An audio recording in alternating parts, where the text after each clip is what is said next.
ಜನನಿ news ಚಾನೆಲ್ಗೆ like ಮಾಡಿ, subscribe ಮಾಡಿ, ಶೇರ್ ಮಾಡುವ ಮೂಲಕ ನಮ್ಮ ಚಾನೆಲ್ಗೆ ಸಹಕರಿಸಿ. ಹೆಚ್ಚಿನ ಮಾಹಿತಿಗಾಗಿ ಸಂಪರ್ಕಿಸಿ ಹರಿಚಿನ್. ಏನಿದ್ದಾರೆ ಈ ಹುಡುಗನಿಗೆ 1 ಕೋಟಿ ರೂಪಾಯಿ ಪರಿಹಾರವನ್ನು ಕೊಡಬೇಕು. ಮತ್ತೆ ಅವನ ಸಂಪೂರ್ಣ ವಿದ್ಯಾಭ್ಯಾಸದ ಖರ್ಚನ್ನ ಡಾಕ್ಟರ್ ಸುರೇಶ್ ಕುಮಾರ್ ಅವರ ಸಂಪಾದನೆಯಿಂದಲೇ ಭರಿಸಬೇಕು. ಮತ್ತೆ ಡಾಕ್ಟರ್ ಸುರೇಶ್ ಕುಮಾರ್ ಅವರನ್ನ ವಜಾಗೊಳಿಸಬೇಕು. ಅವರು 3 ಮೇಲೆ ಭ್ರಷ್ಟಾಚಾರದ ಅಡಿಯಲ್ಲಿ ಪ್ರಕರಣವನ್ನು ದಾಖಲಿಸಿ ಅವರಿಗೆ ಕಠಿಣವಾದಂತಹ ಶಿಕ್ಷೆಯನ್ನು ಕೊಡಬೇಕು. ಮುಖ್ಯವಾಗಿ ಏನು ಅನ್ಯಾಯಕ್ಕೆ ಒಳಗಾಗಿರುವಂತ ಜಗದೀಶ್ ಹುಡುಗ ಏನಿದ್ದಾರೆ ಈ ಹುಡುಗನಿಗೆ 1 ಕೋಟಿ ರೂಪಾಯಿ ಪರಿಹಾರವನ್ನು ಕೊಡಬೇಕು. ಮತ್ತೆ ಅವನ ಸಂಪೂರ್ಣ ವಿದ್ಯಾಭ್ಯಾಸದ ಖರ್ಚನ್ನ ಡಾಕ್ಟರ್ ಸುರೇಶ್ ಕುಮಾರ್ ಅವರ ಸಂಪಾದನೆಯಿಂದಲೇ ಭರಿಸಬೇಕು. குழந்தைக்கு ஆபரேஷன் பண்ண சொல்லிட்டு 30,000 ரூபாய் அவங்க அம்மாகிட்ட வாங்கிக்கிறாங்க. ஹாஸ்பிட்டல் 30,000 வாங்கி ட்ரீட்மெண்ட் பண்ணா அவருடைய நெக்லிஜென்சி, அவருடைய சோம்பேறித்தனம், அவருடைய அறிவற்றத்தனத்தினால ஃபெயிலியர் ஆகிது ஆபரேஷன். நிறைய ஆபரேஷன் பண்ணிருக்கலாம், ஆனா இந்த குழந்தைக்கு ஃபெயிலியர் ஆகிது. இது பத்தி சொல்றது யாரு? இவன் வருங்காலத்துல ஐஏஎஸ் ஆவான், ஐபிஎஸ் ஆவான், ஐஎஃப்எஸ் ஆவான், இன்னொரு டாக்டர் சுரேஷ்குமார் மாதிரி ஒரு டாக்டர் கூட ஆவான். ஆனா இன்னைக்கு அவன் எதிர்காலத்தை சீரழிச்சு இன்னைக்கு கேள்விக்குறியாச்சு. அது ஒரு ரைட் ஹேண்ட். அடுத்த மாதம் exam admission 8th standard.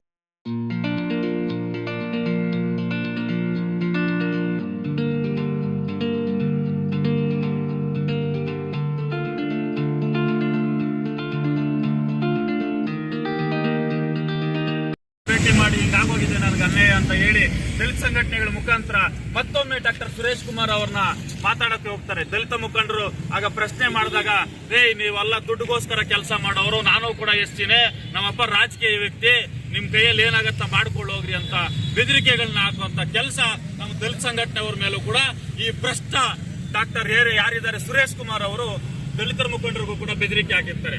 So ಈ ಹಿನ್ನೆಲೆಯಲ್ಲಿ ಅವನ ಉಜ್ವಲ ಭವಿಷ್ಯವನ್ನ ಹಾಳು ಮಾಡಿದಂತಹ ಭ್ರಷ್ಟಾಚಾರ ಮಾಡ್ತಿರುವಂತಹ ಡಾಕ್ಟರ್ ಸುರೇಶ್ ಕುಮಾರ್ ಏನಿದ್ದಾನೆ, ಮತ್ತೆ ಅವನ ಅನುಚಾರಿಗಳು ಯಾರಿದ್ದಾರೆ, ಇವು ಅರುಣ್ ಕುಮಾರ್ ಆಗಿರ್ಬೋದು, ಪ್ರೇಮ್ ಕುಮಾರ್ ಆಗಿರ್ಬೋದು, ಮಹೇಂದ್ರ ಆಗಿರ್ಬೋದು, ಇವರು 3 ಮೇಲೆ ಮತ್ತೆ ಡಾಕ್ಟರ್ ಸುರೇಶ್ ಕುಮಾರ್ ಅವ್ರನ್ನ ವಜಾಗೊಳಿಸಬೇಕು. ಅವರು 3 ಮೇಲೆ ಭ್ರಷ್ಟಾಚಾರದ ಅಡಿಯಲ್ಲಿ ಪ್ರಕರಣವನ್ನು ದಾಖಲಿಸಿ ಅವರಿಗೆ ಕಠಿಣವಾದಂತಹ ಶಿಕ್ಷೆಯನ್ನು ಕೊಡಬೇಕು. ಮುಖ್ಯವಾಗಿ ಏನು ಅನ್ಯಾಯಕ್ಕೆ ಒಳಗಾಗಿರುವಂತಹ ಜಗದೀಶ್ ಹುಡುಗ ಏನಿದ್ದಾರೆ ಈ ಹುಡುಗನಿಗೆ 1 ಕೋಟಿ ರೂಪಾಯಿ ಪರಿಹಾರವನ್ನು ಕೊಡಬೇಕು. ಮತ್ತೆ ಅವನ ಸಂಪೂರ್ಣ ವಿದ್ಯಾಭ್ಯಾಸದ ಖರ್ಚನ್ನ ಡಾಕ್ಟರ್ ಸುರೇಶ್ ಕುಮಾರ್ ಅವರ ಸಂಪಾದನೆಯಿಂದಲೇ ಭರಿಸಬೇಕು. ಅದೇ ರೀತಿಯಾಗಿ ಅವನ ವಿದ್ಯಾಭ್ಯಾಸ ಮುಗಿದ ಮೇಲೆ ಅವನಿಗೆ ಒಂದು ಸರ್ಕಾರಿ ನೌಕರಿಯನ್ನ ಕೊಡಬೇಕು ಅಂತ ನಾವಿವತ್ತು ಇಲ್ಲಿ ಪ್ರತಿಭಟನೆ ಮಾಡ್ತಾ ಇದ್ದೇವೆ ಬಂಧುಗಳೇ. ಮುಖ್ಯವಾಗಿ ಕೇವಲ ಈ ಪ್ರತಿಭಟನೆ ಜಗದೀಶ್ ಪರವಾಗಲ್ಲ, ಇಂತಹ ಬಡ ಕುಟುಂಬದವರ ಮೇಲೆ ನಡೆಯುತ್ತಿರುವಂತಹ ದೌರ್ಜನ್ಯ ಆಗಿರ್ಬೋದು, ಇಂಥ ಭ್ರಷ್ಟ ಡಾಕ್ಟರ್ಗಳ ಒಂದು ದಬ್ಬಾಳಿಕೆ ಆಗಿರ್ಬೋದು, ಇವರ ವೈಫಲ್ಯತೆ ಆಗಿರ್ಬೋದು, ಇವರಿಗೆ ಸಹಕಾರ ಮಾಡುತ್ತಿರುವಂತಹ ಅಧಿಕಾರಿಗಳ ವಿರುದ್ಧ ಆಗಿರ್ಬೋದು, ಎಲ್ಲರ ವಿರುದ್ಧವಾಗಿ ಕೂಡ ನಾವು ಇವತ್ತು ಈ ಒಂದು ಹೋರಾಟವನ್ನ ಮಾಡ್ತಾ ಇದ್ದೇವೆ. ಈ ವಿಚಾರವನ್ನ ಮೊನ್ನೆ ಶಾಸಕರಲ್ಲೂ ಕೂಡ ನಾವು ಮನವಿ ಮಾಡ್ತಾ ಇದ್ದೇವೆ. ದಯವಿಟ್ಟು ನೀವು ಕ್ಷೇತ್ರದಲ್ಲಿ ಸುಮಾರು 10 ವರ್ಷಗಳಿಂದ ಒಳ್ಳೆ ಕೆಲಸಗಳನ್ನ ಮಾಡ್ಕೊಂಡು ಬರ್ತಾ ಇದ್ದೀರಾ ಮೇಡಮ್. ನಿಮಗೆ ಕ್ಷೇತ್ರದಲ್ಲಿ ಒಳ್ಳೆ ಹೆಸರಿದೆ ಮೇಡಮ್. ಇಂಥ ಭ್ರಷ್ಟ ಅಧಿಕಾರಿಗಳಿಂದ ನಿಮ್ಮ ಹೆಸರನ್ನ ಕೆಡಿಸ್ಕೋಬೇಡ ಅಂತ ನಾನು ನಿಮ್ಮಲ್ಲಿ ಮನವಿ ಮಾಡ್ಕೊಳ್ತಾ ಇದ್ದೇನೆ ಮೇಡಮ್. ಇವರಿಂದ ನಿಮ್ಮ ಒಂದು ಒಳ್ಳೆತನಕ್ಕೆ ಪೆಟ್ಟು ಬೀಳುತ್ತೆ. ದಯವಿಟ್ಟು ಕೂಡಲೇ ಇವರನ್ನ ವಜಾಗೊಳಿಸಬೇಕು. ಇವರ ಮೇಲೆ ಕಠಿಣ ಕಾನೂನು ಕ್ರಮ ಕೈಗೊಳ್ಳಬೇಕು.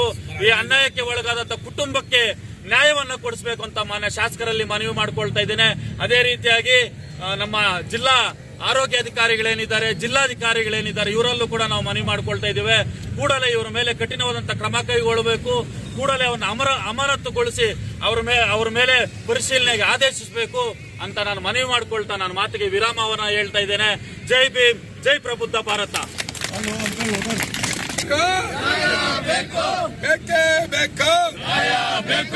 ಅಯ್ಯಯ್ಯೋ ಅನ್ಯಾಯ, ಅಯ್ಯಯ್ಯೋ ಅನ್ಯಾಯ, ಅಯ್ಯಯ್ಯೋ ಅನ್ಯಾಯ, ಅಯ್ಯಯ್ಯೋ ಅನ್ಯಾಯ, ಅಯ್ಯಯ್ಯೋ ಅನ್ಯಾಯ, ಅಯ್ಯಯ್ಯೋ ಅನ್ಯಾಯ.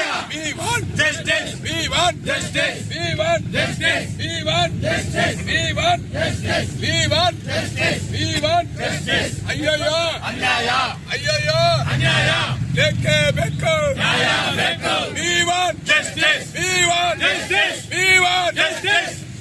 ஜெய் பீம் தோழர்களே. இந்த குழந்தையுடைய பேர் வந்து ஜெகதீஷ். அப்பா பேர் வெங்கட்ராமப்பா.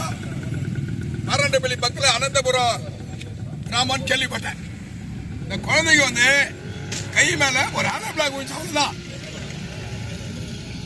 ஏதோ பர்தாவோட கை ஆலோ பிளாக் வந்து கை மேல வச்சு இந்த கை மேல வந்ததுக்கு ட்ரீட்மெண்ட் வந்துக்கிறாங்க ஹாஸ்பிட்டலுக்கு, காப்பாற்ற வேண்டிய டாக்டர் என்ன சொல்லிக்கிறாரு, எங்க கிட்ட வந்து இந்த மருத்துவ வசதிங்கெல்லாம் சிலது இல்லை.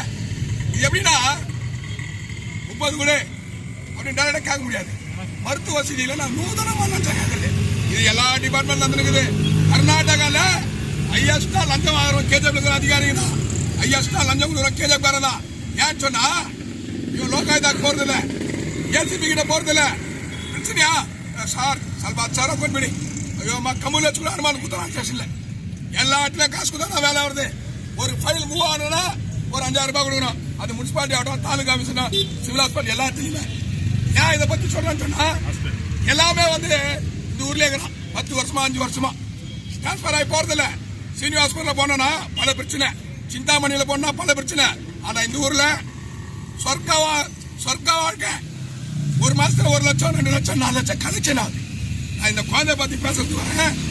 குழந்தைக்கு ஆபரேஷன் பண்ணு சொல்லிட்டு 30,000 ரூபாய் அவங்க அப்பா கிட்ட அம்மா கிட்ட வாங்கிக்கிறாங்க ஹாஸ்பிட்டல்ல. 30,000 வாங்கி ட்ரீட்மெண்ட் பண்ணா அவருடைய நெக்லிஜென்சி, அவருடைய சோம்பேறிதனம், அவருடைய அறிவாற்றத்தனத்தினால ஃபெயிலியர் ஆகிது ஆபரேஷன். நிறைய ஆபரேஷன் பண்ணிருக்கலாம், ஆனா இந்த குழந்தைக்கு ஃபெயிலியர் ஆகிது. இது பதில் சொல்றது யாரு? இவன் வருங்காலத்துல ஐஏஎஸ் ஆவான், ஐபிஎஸ் ஆவான், ஐஎஃப்எஸ் ஆவான், இன்னொரு டாக்டர் சுரேஷ்குமார் மாதிரி ஒரு டாக்டர் கூட ஆவான்.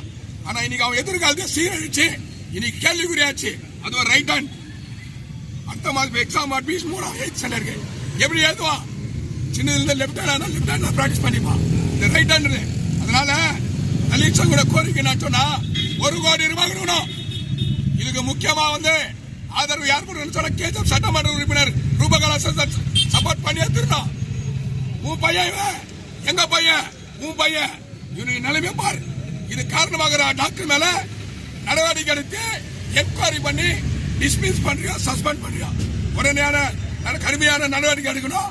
குழந்தைக்கு 1 கோடி ரூபாய் தலித் சங்கத்துக்கு கோரிக்கை 1 கோடி ரூபாய் கொடுக்கணும். 18 வயசு ஆன பிறகு அரசு வேலை, இவருடைய அரசு வேலை இவனுக்கு புரிய கோரிக்கை. அதனால இந்த போராட்டம் வந்து தொடர் போராட்டம். இதோட இந்த போராட்டம் முடியறதில்ல. அடுத்த கட்ட கோலார், அப்படியே பெங்களூர், அப்படியே குப்தா ஐஏஎஸ் ரொம்ப நல்ல அதிகாரி பிரின்சிபல் செக்ரட்டரி குப்தா. எந்த ஒரு மினிஸ்டர் கூட அவர் பயப்படுறது இல்ல. டிரான்ஸ்பர் தான். அந்த மாதிரி கர்நாடகாவை மருத்துவத்துறை அலர்ந்துக்குது. அந்த மாதிரி ஒரு அதிகாரி வந்து எல்லா கமிட்டியா சேர்ந்து குப்தா ஐஏஎஸ் நாங்க சந்திக்குவோம்.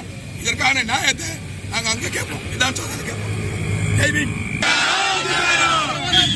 ಆಟ ಆಡುತ್ತಿರುವ ಡಿಎಸ್ ಸುರೇಶ್ ಕುಮಾರ್ಗೆ, ಮಕ್ಕಳ ಪ್ರಾಣ ಜೊತೆ ಚೆಲ್ಲಾಟವಾಡುತ್ತಿರುವ ಡಿಎಸ್ ಸುರೇಶ್ ಕುಮಾರ್ಗೆ, ಅಟ್ಟಹಾಸಕ್ಕೆ, ಅಹಂಕಾರಕ್ಕೆ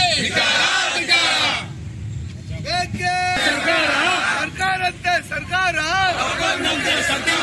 ಕಾನೂನಂತೆ ಕಾನೂನು, ಬೇಕೇ ಬೇಕು, ಬೇಕೇ ಬೇಕು, ಬೇಕೇ ಬೇಕು. ಅಯ್ಯಯ್ಯೋ. ಜನನಿ ನ್ಯೂಸ್ಗೆ ಸ್ವಾಗತ. ಈ ಒಂದು ಮಾಹಿತಿ ನಿಮಗೆ ಇಷ್ಟ ಆದಲ್ಲಿ ದಯವಿಟ್ಟು ಲೈಕ್ ಮಾಡಿ, ಶೇರ್ ಮಾಡಿ, ಕಾಮೆಂಟ್ ಮಾಡಿ ತಿಳಿಸಿ. ಮುಂದಿನ ವಿಡಿಯೋ ನೋಟಿಫಿಕೇಶನ್ ನಿಮಗೆ ಬರಬೇಕು ಅಂದ್ರೆ ಬೆಲ್ ಬಟನ್ ಅನ್ನ ಕ್ಲಿಕ್ ಮಾಡಿ.